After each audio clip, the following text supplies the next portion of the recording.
This is Jeff Lichtenstein, and this is the Echo Podcast. So we are here today with Sophie Schneeberger. Yeah. You were in between a flag and a fern. Yes, yeah. I guess I'm quite literally between a flag and a fern. So yeah, me and Sophie today, we color coordinated. It's all black. Unbeknownst to us. Yeah, it's a totally black day.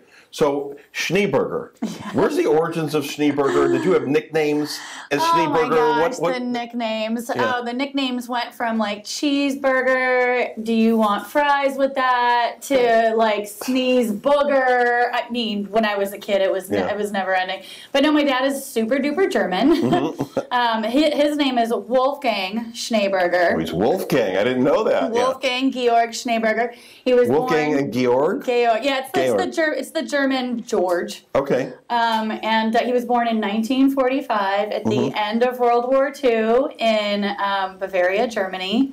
And his mother really lived through that with him in her arms, you know. But yeah, so that's where that comes from. That's where the pretzels come from, aren't they? Yes, Bavarian. Yeah, that's so funny that you know that. Does he make the pretzels? No. His specialty is a German potato salad that he's very proud of. Oh, yeah, I've never had this. No mayo. There's no mayo. I've never had this Wolfgang Gagarin Schneeberger potato salad. Georg. So I met you. You came here, and you literally came off the cruise ship. Yeah. And you're renting an apartment. You don't know anybody in the world. No, I wasn't renting an apartment. I was living in a friend's house who was putting myself and my husband up for free at the time. So I'm listening to this, and then the failure rate with a new agent is 87%. And we're coming off of the whole bad market, Big Short era, the end of that. Mm-hmm. And there's no, but you said you had a reserve. Yeah. And you didn't know anybody, but... and you did cruise ship sales, and I'm thinking Julie McCoy from the Love Boat and all this stuff. When did you decide to get into real estate? Was that thought while you were doing the it's so thing? Funny. I only just recently put this together. Where the light bulb let's do real estate came from. When I was working on the ships and I was promoting the shopping on the islands, right? There was a customer on the ship, and with me, she was purchasing for herself. Now, normally the purchasers for especially Diamonds International, it was usually couples celebrating an anniversary or like on a honeymoon or something along those lines. This was a single woman who wanted to purchase for herself this $90,000 diamond and put it on a ring. And her attitude was I deserve it. She says to me, I've sold over $100,000 or over 100 houses this year. I deserve it. I'm going to buy myself this ring. I had never seen money like that. So for me, I thought, how nice for her that she can just buy herself this extravagant. Well, 100 homes, that's not so bad. Right? It's not so bad. And I don't know if she had a team. I didn't know anything about real estate at the time, but she came back to the ship after she had it customized to show off her ring to me. Look, Sophie, look what I ended up getting. And she says to me, you should be a realtor. You would be fantastic about it. And then she just floated away from my life, and I never saw her again. You don't know who it is? I have no idea who it was. It was a very nice woman. If you're listening to this, she had short blonde hair. Remember that? She was she was cruising on the Carnival. I think it was the Carnival Dream at the time. Lady, if you're listening, thank you for planting that seed. She might be out there. Yeah. It's like one of those weird Matrix things. If you bought yourself a diamond ring on a Carnival cruise ship back in, I would say 2015. How long were you doing the cruise thing for? For a total of 5 years. So, but I mixed it up. For the first 3 years, I was managing the shore excursions. Mm-hmm. So, I was selling the tours out on the islands, the swim with the dolphins. And this is all on the boats? Yeah, on the boats, right? So you're out to sea 6 to 8 months. You come home maybe 6 to 8 weeks on a vacation, and then they send you on your next contract. So what made you want to get into the cruise business? Well, I had a degree in hospitality. But honestly, at the time, the reason why I got into cruise ships was because prior to that, I had been living in China for a year. And then prior to that, I had been living in like third world West Africa for 2 years. I had not been speaking English for all of this time. I had been eating weird mystery food that entire time. I was submerging myself in other cultures. I was at the point where I wasn't ready to come back home and be stable on land and live what I thought at the time was a normal, boring life. I wanted to continue to travel, but it would be great if I could speak a little bit of English and also look at the food I'm about to eat and understand what's on that plate. And cruise ships was the happy medium. I got to travel. I was still surrounded by a ton of people of all different cultures, all different, walks of life. So I still got that fill that I was, really hungering for. How many countries did you go to? Oh gosh, I don't know. I have a wooden map on my living room. Was it 100 plus? No, I would say maybe I've been to maybe between 20 to 30 countries. Okay, so you did a lot of the same routes then, it must have been. Yeah, absolutely. Yep. Like once you do the Caribbean, you see the same kind of Caribbean areas. What did you see in those 2 to 3 years where you're living in the mystery food countries and stuff? And what made you do that? Oh my gosh, this could go on. I mean, you got a few bottles of wine that we can finish over it's this conversation? It's a podcast. It goes on forever. So Can we do this Hoda and Kathy Lee style? With Okay, so I don't know. Well, I would say that West Africa. It's interesting because I don't know anybody who has this, so I think it's an interesting thing. West Africa was, I would say, it was a roller coaster as far as like, my emotional health, my physical health, because you're malnourished, you're sick all the time. There's all kinds of crazy bacteria. Were you a helper in this? I was a volunteer, Peace Corps volunteer. Yeah, okay.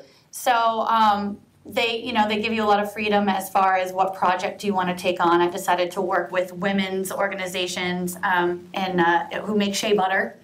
And without getting too deep into that, it was no electricity. It was like camping for 2 years. You use the bathroom in a hole in the ground, call it Yegan,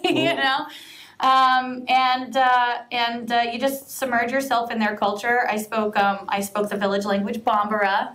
The country operates both in French and in Bambara. Bambara is really a fun language. It's kind of a game, and because it's a Muslim culture, they have a lot of blessings. They have a million blessings. For example, when you go to bed, right? They have probably 20 to 25 blessings they can give you. So they're wishing you, may God give you a restful peace, a peaceful rest. May God, my favorite one is Alaka Kelen Kelen Wuli, which means may you wake up one by one. When you think of that, you go, why would anyone care if everyone wakes up one by one or all together? And then you think about it, no electricity. If everyone is waking up at the same time, it can't be for a good reason. Either your village is under attack, or there's a storm, or there's a fire. So for them, that was my favorite one. May you wake up one by one. Alaka Kelen Kelen Wuli. It's such like a simple little thing. That in our house, everybody's taking the shower at the same time. There's no hot water heater. Yeah, exactly. Something that an American would never think of, What did you learn from those cultures, both from the cruise ship and then from your other places that you apply today in real estate? First, just the complete diversity of the people that I've come across over, I would say, that 10-year period that I was all over the globe. You learn to always try and put yourself in someone else's shoes and understand that you have no idea where they come from, what they've come from, and just to stay open-minded when you meet every single person. I think that would be the number one thing that I Does it help you in negotiations too? Yes. Yes, because when you're negotiating, you're trying to understand what the other side and what your side wants. And everybody just wants to, and if you're in the negotiation, that means everybody wants to make the deal happen. It's just a matter of what's going to make it so that both sides are happy and, a happy marriage ensues. So, yeah, I would say it allows me to see both sides and understand, okay, well, listen, if this side is really stuck on this one thing, where can we work the other side so that everybody's still happy and we get to move forward? Where does your drive come from? Because you have a it's a major drive to make it from not knowing anybody, not having any contacts. I said it was like I said you're like Mary Tyler Moore. Like who's Mary Tyler Moore? So with the hat and all that stuff. But where did that drive come from to succeed? Yeah, I didn't have the option not to make it work, Jeff. I don't come from money. My parents don't have the money to help me out, even if they wanted to. It was I never grew up thinking, oh, well, I'll just, figure out, things. I just knew I had to make my own. And so when I decided real estate was going to be my career, I put my mind to it. And I said, not making this work is not an option.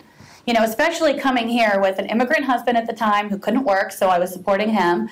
trying to figure out where I'm, it wasn't an option to not put the motivation and the effort in and just hustle and get myself to a point where, we could support ourselves fully, sustainably. And then it became, a rental house, then it became buying a house, then it became buying a dream house and having the rental house. Yeah. So, you've done much better than the $90,000 diamond. It's been a very exciting 7 years. Yeah. A couple of houses I think are more exciting than a diamond for sure. Yeah. What advice would you give to somebody who's starting out in real estate? Just keep with it. Stick with it. There's so many days where you feel like, why am I working so hard? I'm not getting any traction. I'm not making any progress. I'm not gonna, it's so easy to be down on yourself that way, especially in the beginning when it's so hard. Our business is full of rejection. If you just stick with it, just go home at night, have your glass of wine, have a good night's sleep, do what you gotta do. And what do they say? What is the one by one by one? The what? The wake up one by one? Wake up one by one. I like a Kellen Woolley. Wake up one by one and just wake up the next morning refreshed. Do whatever you have to do to get your head straight so that you can hit the ground running that morning. Do it all again that day. Because if you can do that one day at a time over and over again before you know it, the business is there and it snowballs. Best advice. Easier. Best advice to a buyer. To a buyer? Mm-hmm. Oh, gosh. You have to make me choose one thing, Jeff. I would say, I don't know. There's not one thing. There's so many things that a buyer needs to understand that... well, how about mindset? Mindset. Keep an open mind. Sometimes buyers go into, for example, hunting for a house and they think they want X, Y, and Z and they have to have it all right now, right? Oh, well, one day my husband and I are going to have 4 children, so we need to have the 5-bedroom house and the 3 baths, and we have to do it even though we're first-time home buyers. That's Andrew Seifter. Yeah. And the reality of it is, how about first we get you out of renting and get you into anything that you own that you can afford, that's yours. That's the most important thing to me for, especially a first-time home buyer. They're like, no, I'll just wait till next year, I'll save a little more money, and then I can get the bigger house. It's not going to work out that way. What you need to do is go ahead and get the imperfect home now, like my husband and I did. We got the first home, which we love, and that was a good home. I love that little house. I still own it. It's rented out, and I'll probably go back and retire in it one day. I love that little house. But that being said, it wasn't the dream home. It didn't have the pool. It didn't have the fenced-in backyard so I could have unlimited dogs. It didn't have all the things that my dream home was going to have. You start off with something that you can afford and be comfortable in the beginning. Let that grow in equity because it's going to, and then you use that equity if you want to upsize to that dream house, or even better, if you can do it, rent it out, make the income on the property, hold on to it, let the asset grow in value. For little homes, it's great to do that with because when you get to bigger homes, it gets harder to make the return on investment. What is your snapshot advice for somebody who's thinking of selling their home? Contact your realtor early. That's the biggest thing, because a lot of times you get the seller who calls and they want to get their house on the market tomorrow. All of a sudden they've got this urgency and they decided to call you today. Meanwhile, their house is not ready to sell. Nor are they mentally prepared to sell, and that takes time. Or they don't understand the seasonality of a marketplace. Or they don't understand the seasonality of it. Maybe they want to list their home in October when nobody's looking and it's not the right season for them. So I would say contact your agent early and start mentally preparing and physically preparing the house. That's the biggest thing. If you've owned your home for 20 years, you got a lot of crap you got to get rid of. Right, and some of it, like getting rid of stuff in the closet, is like emotionally taxing for people. And it's overwhelming because if you've got 6 closets full of crap, you know, then you go, where do I begin? Can't throw out this black outfit or this, that, or the other thing. We want to downsize, but we've got this 12-seated heirloom dining room table that we can't get rid of. We love it so much, and nobody in our family will take it, and we don't know what to do. And literally, that one table will hold up a whole move. Right. It's a mental health therapist thing to go to. Yes. My wife does. Is good for that. Is that kind of stuff. You didn't know anybody when you got in here, and you've got a lot of friends today, and you're involved in a lot of things from beach cleanup to stuff. Mm-hmm. You know, talk about some of that, and even getting into the foodie aspect of the area. I would say, okay, so first things first, like my whole life, my mom had always taught me when I was a little girl, try everything once. And so I use that in my level of involvement everywhere. When I got into school, I tried everything. I went and, I went for the day where you could talk about being, the local school radio station DJ. That wasn't for me, but I tried it once, try everything once. What was your question? I got sidetracked. Well, you got very involved in the area. Yeah, so I guess here when I moved here, it was the same kind of mentality. I was like, let's try everything, If someone offers me an opportunity to go to a networking meeting, yeah, absolutely I'm going to go. Opportunity to meet new people, why the heck not? If someone, says we could really use you on the board of X, Y, and Z, all right, well, let me try it out. Let me see if I can be useful, if this is something that fits my wheelhouse. And so I think that mentality has allowed me to build a really great community, a really big one, pretty quickly. And I've been super involved, and I'm on the board of the Friends of Jupiter Beach. I was for a while on the board of the African Orphanage Educational Foundation. I was the chair of my networking group, the EBA Business Networking Group. I like to get involved, and I like to just take positions where it gives me an opportunity to talk to the people in those little communities a little bit further, a little bit more. What do you do at the beach cleanup? So I'm the one board member at the Friends of Jupiter Beach that is not afraid of a microphone or a camera. So they have me, once a month, first Saturday of every month, typically, we've got 200 to 300 people who will come out, volunteers. We have underneath the pavilion there, we have breakfast set up, we've got music, I'm on the microphone, you can get your community service hours for school, for work, whatever it might be.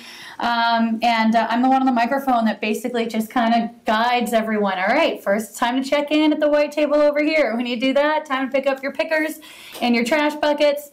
Do you bring your own buckets? No, we provide everything. Volunteers to show up with a smile on their face and ready to go. Dunkin' Donuts provides our coffee. We've always got breakfast, like I said, and then at the end we do a raffle. So usually we give away probably 8 to 10 prizes. Publix gift cards, free car washes. We have a lot of partners that sponsor us. We're doing. You don't even know this. That there's some beach buckets at the various beaches to pick up the trash and stuff like that. So Echo's doing some of those. You should sponsor our beach buckets. I will sponsor the beach buckets. I'm serious. I'll give you a call about this. Yeah. Well, I go to the beach. I love snorkeling, like at Coral Cove and places like that. And it's so nice and natural there. Yeah. And, so it's nice. It's a good thing to do. It's awful when you see it get dirty and stuff like that, and stuff get into the water. It's our home. It's the reason why people love our area. Jupiter Beach is a rare beach that allows you to bring your dog off leash. That's huge. It's the reason why I live in the area. So we got to take care of it, and that's it's important to me. And also, it's a really nice way to spend a Saturday morning. If you got to get up early on a Saturday, why wouldn't you? And you meet people too. You meet people. Everybody brings you can bring your dog if you want. People bring their dogs. They run around while their humans pick up trash, and it's fun. So let's go to food. You make food, and I don't make anything, yeah. Jeff. Let's start with correcting that. I don't make anything. My husband cooks for me, which is lovely. I thought when we left cruise ships that I was going to have to learn my way around a kitchen, and no. When we moved into my friend's house, he was like, "Get out of the kitchen, both of you. This is my kitchen while we live here," and he feeds us, and he makes the food. But we do like to go out to eat, and we do like to compare how good restaurant food is to JP's food, because it's a hard standard to beat. Well, I think when you're making at home, there's a lot of fresh ingredients that you're doing, so you can control a lot of it. Right. What are your top 5 favorite spots here? Blackbird, number 1, is that is, I would say, as of late, the only restaurant where I have tried almost everything on that menu, and almost everything has been that I've tried has been mind blowing. I think visually the restaurant's really neat, and then visually the food and the taste of the food is really good. I mean, the flavors. It to me is like the closest thing to authentic Asian that you can find around here. So that is one of my favorites. If we're talking ambiance, of course, Guanabanas is a staple. That one's Waterway. Waterway is nice ambiance and good food. Really? Okay. Yeah, I actually do like Waterway. They've got steak salad. Okay. Let me think. What else? I think Where do you go for Mexican? Mexican. There was this great hole in the wall place. They still have one in Tequesta, but they closed the one in Chasewood Plaza that I love. Now Lewis Steakhouse is there. Yeah, but I heard they're building a place. I don't know if the rumor was that they were building a place by Jupiter Country Club that's going up by. Yeah, there is a Mexican restaurant, and I think it's going to be Rancho Chico. Yeah, do you go to El Fagacito? No, I never heard of that one. That's so good. Oh. Is that one I need to try? Yeah, Where is it at? You've never been to El Fagacito? No, where's it at? You're kidding me. Indian Town? Typical, Easy drive. strip center. Okay. And on Indian Town, it's past, in between the tracks and like where, I can't remember the street. It's on the north. It's on the north side of the street. There's a Hugh Fitness in there. Yeah. Okay. Yeah. We've been going there for a while, but you would never know in 1,000 years. But the food is, really good, and it's. I love a good ceviche. Do they have a good ceviche? Yeah, but they have these hot pot things. They have this. Yeah, what's that's that called? I don't know what it's called. Authentic Mexican thing. You'll burn yourself if you touch it. They making like a cauldron type thing. Yeah, but it's a complete hit in Jim. It's a lot of locals, just go there. Awesome. And it's not expensive at all. They used to do breakfast here. It was the most amazing breakfast, but they don't do that. That's a terrific one. I'll have to check it out, and then I'll tag you in the social post. How about pizza? Pizza. My husband's pizza is really the Yeah, best. he makes pizza. It really is. Well, yeah, Rob's been over for some pizza, some of JP's pizza. Yeah. How about, there's no Filipino places around here. No, there really isn't. No. But that's okay, because JP makes it the best anyway. Yeah, my mother-in-law was in town, and she made some stuff. I can't remember the name of what it was, but it was really good. Filipino dish? Like anything adobo, like chicken adobo, pork adobo. Adobo is, oh gosh, that's just mouth-watering.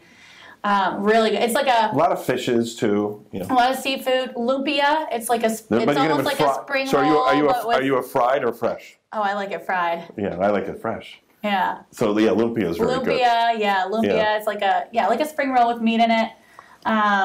Caldereta is also really good. It's like a stew, and it's there's olives, there's green olives in it, and carrots and beef, and it's delicious. Oh my gosh, it's like really, it's got a creamy texture to it. Oh, it's incredible. Yeah, I would say those. Any other favorite spots? Is leftovers or? Oh, I do love leftovers. Yeah, thanks for reminding me. But they're great. Leftovers good. Culinary. And that Culinary came out of leftovers. Did it? Yeah, it all goes to. It's actually all Charlie's Reef Grill. So it's Reef Grill, I heard and then there's a family tree. So it's Charlie's Reef Grill. That's where Food Shack, who owns Leftovers, came out of, and then Culinary was it's like a comedy show, like All in the Family, and then there's all these other Maude and the Jeffersons. It's all like there's a place on North Lake called The Catch. Yeah, it's great seafood, and they have sushi. Mm-hmm. He came from Hog Snappers, and there's somewhere came from there. It's like a crazy tree. Yeah. A lot of great restaurants in Tequesta. Hog Snappers is is another one. Yeah. So anything else that we should talk about that I haven't mentioned? Oh, I don't know. What do we? I don't know. There could be anything. We could go in any direction with that question. Yeah. Anything, Rob? Do you think we haven't covered? She's got the coolest dog ever, Bruce. That dog. Actually, I have 3 now. We took another one in a couple weeks ago. Yeah, she's a micro bully. She's this. Where do you find these at? JP goes through all the adoption sites and just we're an don't shop family. Yeah. So we adopted Brutus 4 years ago from Peggy Adams. He's a staffy. He's a short, beefy pit bull, but with Rottweiler colors. So he's black and tan. Love that dog. He's handsome. He's so handsome. Then we took in Frenchie, Oliver, who needed a home, and then now we just took in this micro bully. So she's a short little meatball. She's 35 pounds of muscle, and her shoulders are crazy broad. And so she's a pit bull, I guess, Frenchie mix. She's super low to the ground. Her paws are massive. They schlep across the ground when she walks. How many are coming?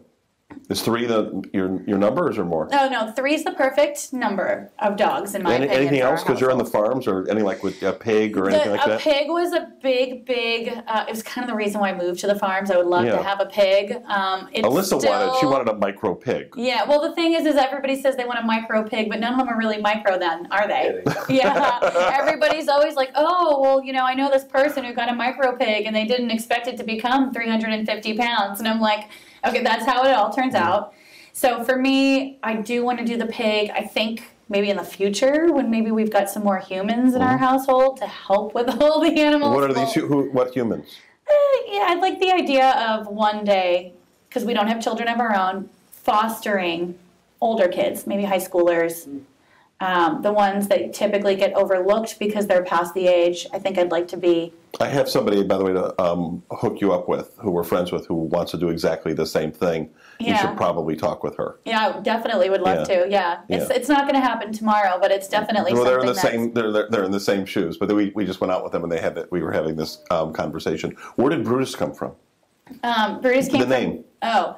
Well, if you look at him, he looks like a Brutus. Yeah, he's just brute strength. He throws his body weight around. Yeah. We had a Brutus growing up, little, and Brutus was did not look like a Brutus. It was a little white terrier type of thing. But Brutus, and my dad always wants me to say this, so the picture here, which is our logo and our background and our inspiration, was drawn by my father. So, Dad, thank you.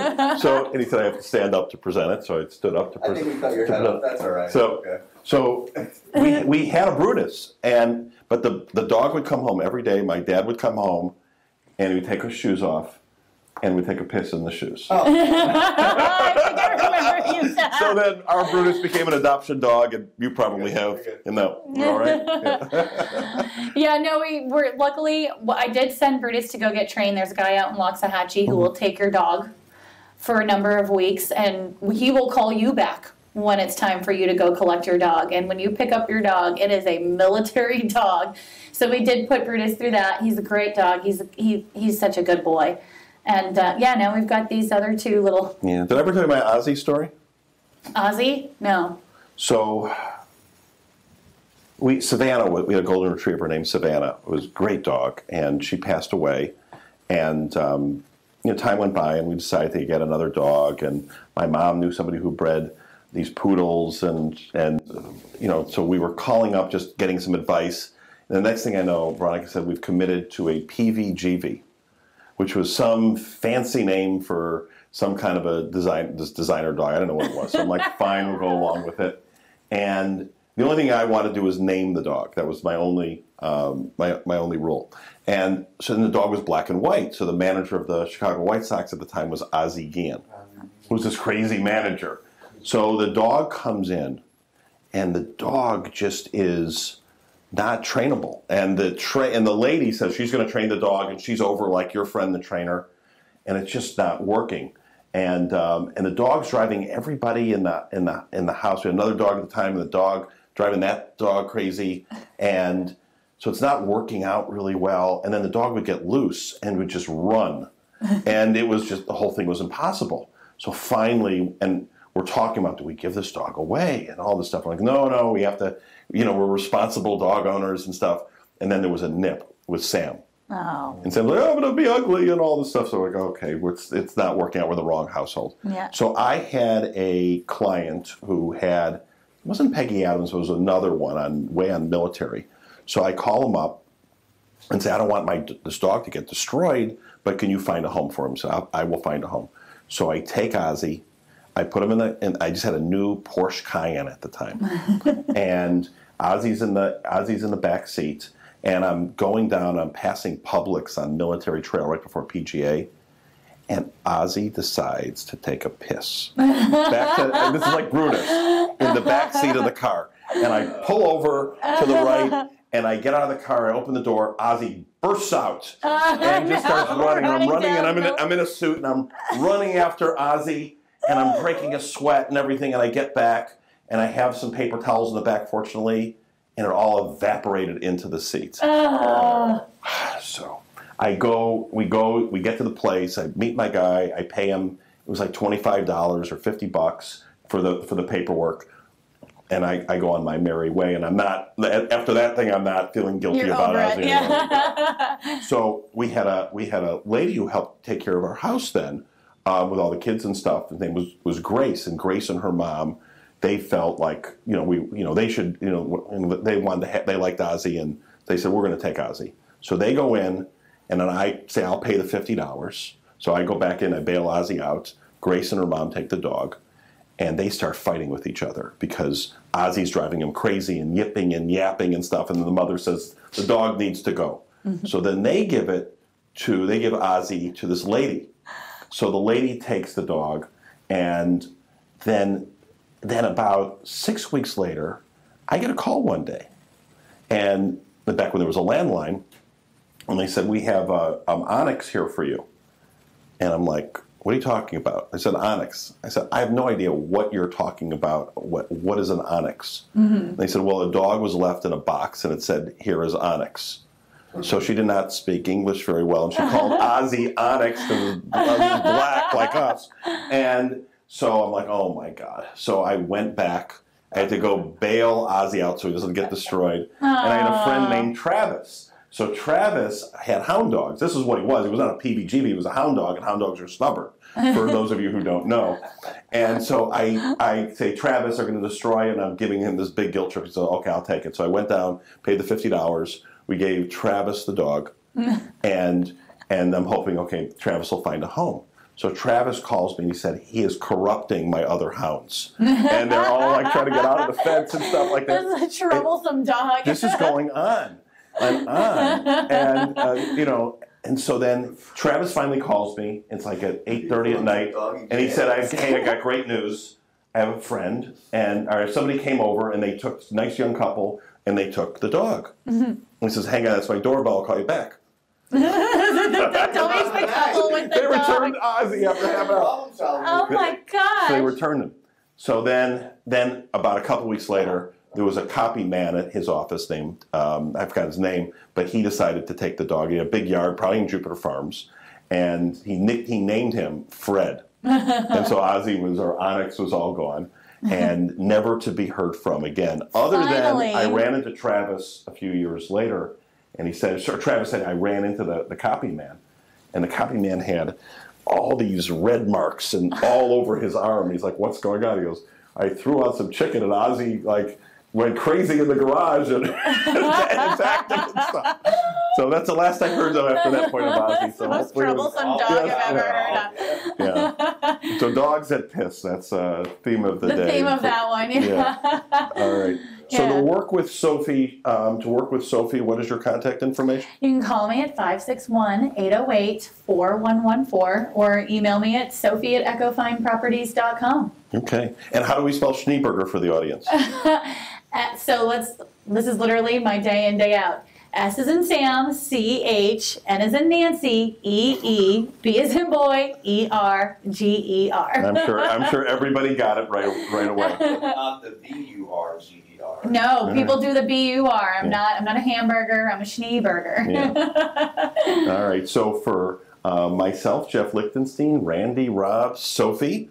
Sophie, I'm going to let you do the send-off today, the one by one. What's the send-off? What's the one by one? Your thing. Your saying of the day from the African village. My wake-up one. Alaka Kellen Kanawuli. All right. Goodbye, everybody. Bye.